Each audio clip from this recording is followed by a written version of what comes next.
দর্শক বিল্লাল এই মেয়েটার সাথে প্রতারণা করছে। আপনি একটাবার ভেবে দেখেন, জনগণের সিম্পিতি নিয়ে এই মেয়েটার সাথে প্রতারণা করছে। কি করছে এই মেয়েটা নিজের মুখ থেকে শুনেন। আর একটা কথা বলি, আমার কাছে আসছে এখন এই টাইমে আসার কারণে অনেকে ভাববো আমার সাথে এই দাঙ্গা ফাঙ্গা লাগানি। এখন আমি বিল্লালকে ভালোবাসি। বিল্লাল আমার বয়সে ছোট হলেও যথেষ্ট মেধাবী এবং কি সে হচ্ছে একজন বিনয়ী মানুষ আমি বলি। কিন্তু ভাই আপনি কন্টিনিউয়াসলি কেন প্রতারণা করতেছেন মানুষের সাথে? এই মেয়েটার জন্য আপনি আপনার সাঙ্গা পঙ্গা দল বল নিয়ে আপনি ফান্ডিং করেন নাই? অবশ্যই করছেন। এবং কি একটা ভিডিও আমি দেখছি, এই ভিডিওতে 3,12,000 রিয়েক্টে আছে এবং কি এজেন্ট নাম্বার ছিল বিকাশ। আচ্ছা, তারপর বিল্লাল তো শুনছি আপনার চিকিৎসার দায়িত্ব নিছে। আপনার বাড়ি কই প্রথমে বলেন? মরিচপুরান 9 নম্বর। আপনার মানে জেলা কোনটা? শেরপুর জেলা। এই মেয়েটা শেরপুরেরই, আর শেরপুরের মেয়ের সাথেই বিল্লাল প্রতারণা করছে। এখন তো কিশোরগঞ্জ সায়েদ আর এই হেই। আপনার চিকিৎসার দায়িত্ব কি বিল্লাল নিয়েছিল?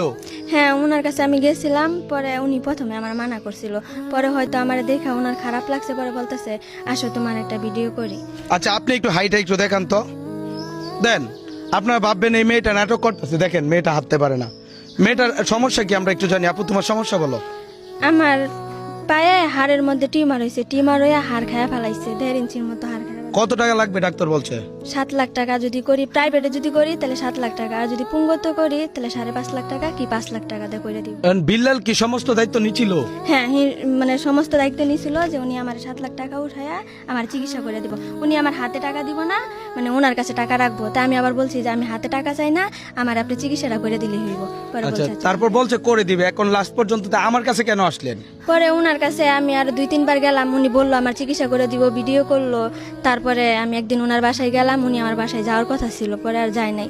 তারপরে ওনার বাসায় আমি গেছি, আমারে দেখে উনি বলতেছে আমার বাসায় কেন আসছো? আমি তো তোমার কোনো চিকিৎসা করবো না।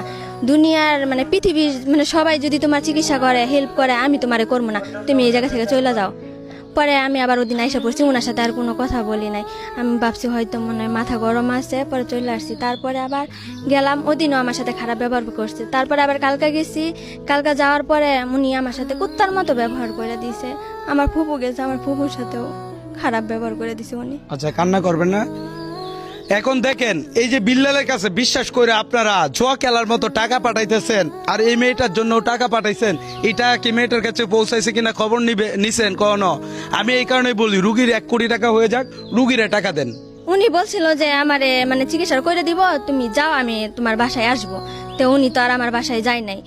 না যাওয়ার পরে আমি আসলাম, আসার পরে 3-4 বার ওনার কাছে আমি গেছি, 4 বারই আমার সাথে অনেক খারাপ ব্যবহার করে দিছে। ওনার বড় ভাই ছিল,